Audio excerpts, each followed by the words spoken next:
আউযুবিল্লাহি মিনাশ শাইতানির রাজিম বিসমিল্লাহির রহমানির রহিম। আমি সবার উদ্দেশ্য করে বলতে চাই যে আমি একটা নতুন দোকান স্টার্ট করছি এবং সেই দোকান উপলক্ষে আমি মনে মনে নিয়াত করছিলাম এতিমদের কিছু মাংস খাওয়ার জন্য মসজিদে দিব আর কি।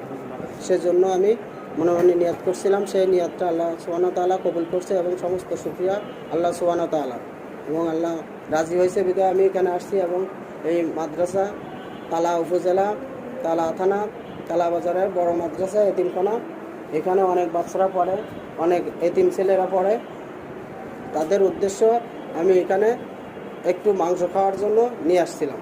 এখন এই উদ্দেশ্য করে আপনাদেরকে বলতে চাই যে এখানে আসলে অনেক দারিদ্রতা, অনেক হুজুরেরা বা ঠিকভাবে বেতনও পায় না, ঠিকভাবে টাকাও দিতে পারে না। আপনারা যদি কেউ চান হুজুরের কাছে বিস্তারিত শুনতে পারেন, হুজুর কী বলতে চাই, হুজুরের কাছে বিস্তারিত একটু সাক্ষাৎকার। আলহামদুলিল্লাহ। সুপ্রিয় দর্শক মণ্ডলী, আপনারা শুনেছেন আমার পাশে যিনি দাঁড়িয়েছেন তালা কাসমুল মাদ্রাসার একজন শুভাকাঙ্ক্ষী, হিতাকাঙ্ক্ষী এবং আজীবন 313 সদস্য একজন সম্মানিত সদস্য।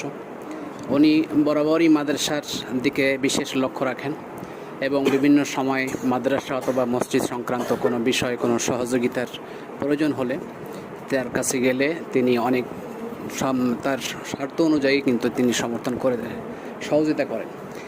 সেই হিসাবে তিনি একটি ব্যবসা প্রতিষ্ঠান, এর আগের থেকেই প্রতিষ্ঠানটি ছিল, তো আল্লাহ তাআলা তার ব্যবসার ভিতরে উন্নতি দিয়েছেন। এই মাদ্রাসার তালিবে ইলমদের খেদমতের যে সৎ ইচ্ছা এবং দ্বীনের প্রতি তার একটা বিশেষ অনুরাগ, ভালোবাসা